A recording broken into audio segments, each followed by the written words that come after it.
Hello, my name is Bob. Welcome to a short stop on pool. This is Rack of the Week number 23, and this rack was actually just 2 days ago during a Straight Pool League match.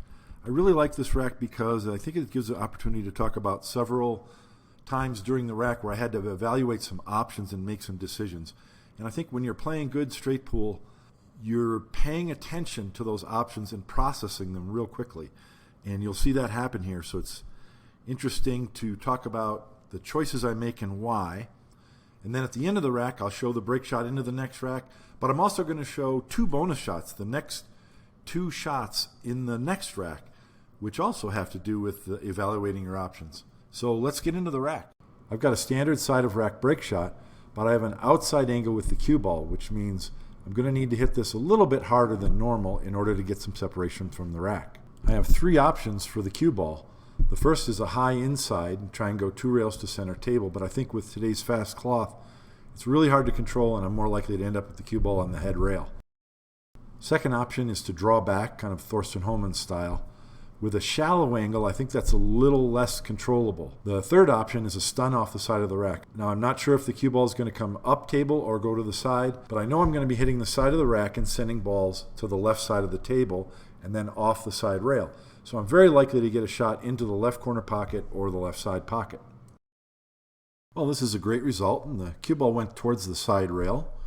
Got a ball in the side pocket. Sometimes you'll have an easy shot into the left corner pocket below the rack. Notice that there are 7 balls that are free from the rack and 7 balls still in the rack area. While the exact location of every ball is random, the general distribution of the balls is very predictable on a controlled break shot. I don't have an obvious break ball yet, and this is a clustered rack, so I need to nudge them apart with insurance balls. So what are my options? I would love a low angle on the 14 ball. I can go right into the rack. The 4 ball might also work, and the 12 is an insurance ball. I could shoot the 9 and then use the 2 ball to get on the 14. The drawback to that plan is I don't get to open the rack for 3 shots, and also when I shoot the 2, if I hit that 12, I might tie it up rather than preserve it as an insurance ball. So what else? Well, another option would be to shoot the 13-12 combination. That's a real easy combination with the 12 hanging there. And I can send the cue ball right into the bottom of the rack.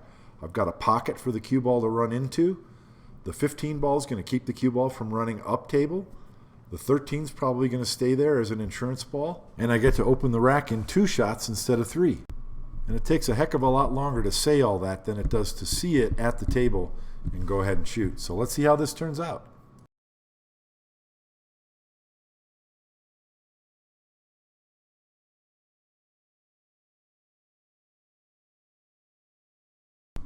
That's not bad. I have 4 shots to choose from now.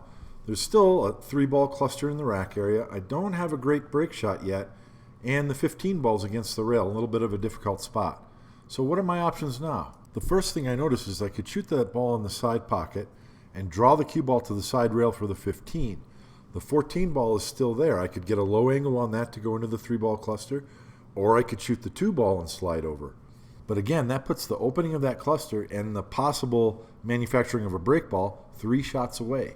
So I keep looking, and it takes me a few moments to notice, but I have a real easy positional route to shoot the 5 ball. Now the 5 ball's way too high to be a break shot, but I can get a slight cut shot on it and go into that 3-ball cluster, and I have the 13 and the 2 as insurance balls. Now I want to go into those balls real gently because I don't want to tie up other balls elsewhere on the table.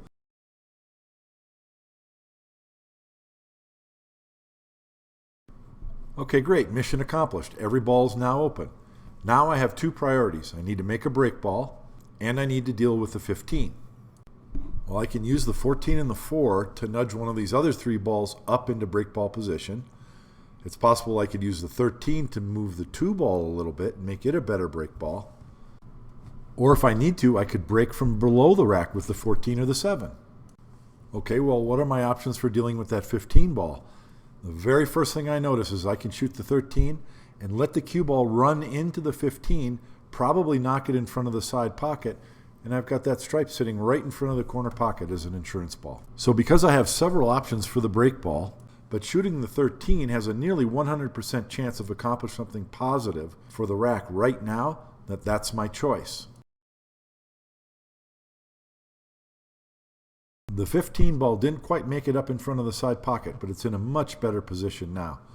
So the only thing that remains is making a break ball. The 2 ball is still an option, as is the 14 or the 7, but I noticed that I could use the 7 or the 4 ball to move the 6 up, or possibly the 3. So I want to shoot this ball in the left corner pocket softly and try and get an angle on the 7 to nudge the 3. Now if I come up short on my position, I can use the 14 ball to try and get on the 7 ball again, or I can use the 14 ball to get on the 4 to move the 6.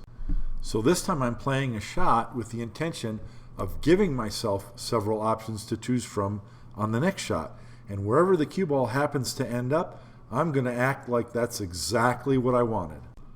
Oops, I didn't want to be jacked up over the 2 ball, but I've got the perfect angle to nudge the 6, and I have the 3 and the 14 as insurance balls. So that's the obvious shot. And that's going to work great. The 6 is a break ball, and now I need to plan my end pattern and how I'm going to deal with that 15 ball. So working backwards, I have 2 options for key balls. First, there's the 1 ball in the center of the table. Now I would like that ball to be closer to the side pocket, more directly above the break shot, the 6 ball. But it's workable. The second option is any of the 3 balls that's low on the table, the 4, 14, or 3. I can get a couple of different angles on any of those balls, and they all work real good as key balls. The 2 ball will set me up for any of those low balls. I don't like the 2 ball as a K2 for the 1 because the position zone for the 2 is where the 1 is at already, so it can make it awkward to get on that ball. It's not impossible, it's just awkward, so it's really not the best option that I have. So with all those options, the 15 ball is going to be the key to getting through this end pattern. The first shot that I notice is cutting the 3 ball. I can go to the side rail, cross the table, and get position on the 15. The shot is a little thinner than it looks, and I'm worried about hitting the 6, the break ball, and that can be tricky to land just right. I ended up with a big cut shot, and now it's going to be hard to pocket the ball and control the cue ball. So what other options do I have to get on that 15 ball? One is to shoot the 1 ball in the corner and just follow forward. That's not a bad option, and I think a lot of players might even choose that. It's much more controllable. I can be sure to have an angle on the 15, and it'll be easy to get a shot on either the 2 or the 3 immediately following the 15. Another option is to shoot the 14 ball and send it up there. That's a little bit trickier. If you're playing 9 ball, it's a routine shot. In straight pool, it's a little bit more than you want to move the cue ball if you don't have to. For those reasons, I decide to shoot the 14 ball and play position for the 2. My plan is to use the 2 to get on the 15. So I'm using up 2 balls from my end pattern to get on the 15 rather than just 1. But in this case, the certainty that comes from that pattern is what straight pool players are looking for, especially when they're closing out a rack. Now before you shoot, it's at this point that you have to realize and look at the table, because the 14, 2, and 15 I'm going to shoot next. That means the 4, 3, and 1 is my end pattern to get on the 6. And what order am I going to shoot those balls in? Well, if the best I can manage is a stop shot on the 15, I'll be straight in on the 3. And if I can draw the cue ball back off the 15, I'll be able to get a shot on the 1 and the 4. So the point is, I will have options, and that gives me the confidence to go ahead and proceed with this plan.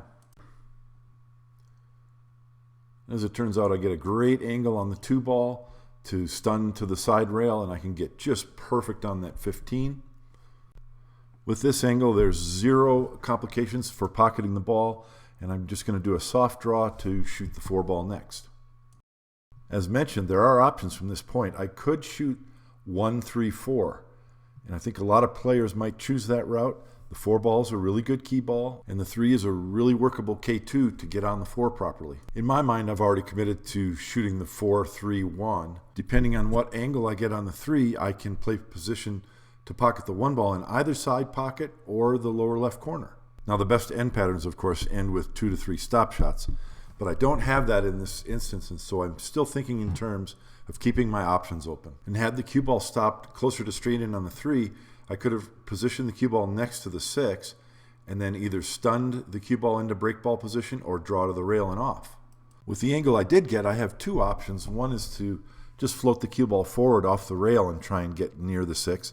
I don't like that option. It's too easy to either end up short because you're afraid of getting behind the 6 or ending up behind the 6. The other option, the 2-rail route, is much more predictable, and let's take a look at the diagram to see why. As I mentioned, the 1 ball is not in an ideal position to be the key ball for this break shot, but if you draw a line, the shot line, from the side pocket to the side rail, you can visualize the position zone that'll be ideal for the one. If the cue ball lands on one side of that shot line, it's easy to follow to the side rail and get on the break shot. If it's straight in or just to the other side, I can follow straight forward. Now what can happen is if you plan your two-rail route to contact the rail at the shot line, you can end up overshooting that position zone. You want to aim just a little bit below where the shot line hits the rail. That way the cue ball is heading right into the heart of that position zone.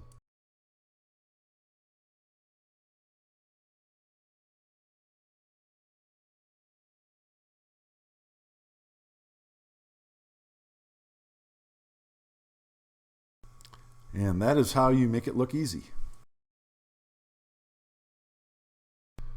With the break ball so far from the rack, I think this is high outside would be the best break shot, but I try to stun it just like the opening shot of this rack, and instead I end up stunning the cue ball to the head rail. Normally I don't show the shots into the next rack, but in this case it's about options, so I want to quickly mention it. I have 4 shots. I've got 3 stripes on the left side of the table and the 8 ball. Any one of those could work. With the 8 ball, the cue ball's hitting the rack, and what's going to happen to it after that? With the 2 stripes that are close to each other on the left side of the table, again, the cue ball route after it contacts those balls is going to be real unpredictable. But with the 14 ball, I can hit it softer. That's going to make the pocket bigger, and all I got to do is let the cue ball roll forward, and I have a shot on that 15 ball. So because of the certainty of the outcome of shooting the 14, that's my choice. Boy, I sure used the whole pocket there, huh? Now, I ended up straight in on that 15, which isn't good because I can't move the cue ball anywhere. I'd have to go rail first, and that makes that shot a lot trickier. But I can shoot one of these stripes in the corner, so I have options. I think most players might shoot the one that's to the right. You can follow forward past the 4, then you have options. You can shoot either the 13 in the left or the 8 ball to the right. I choose the one that's a slight cut because I can hit it softer, that makes the pocket bigger.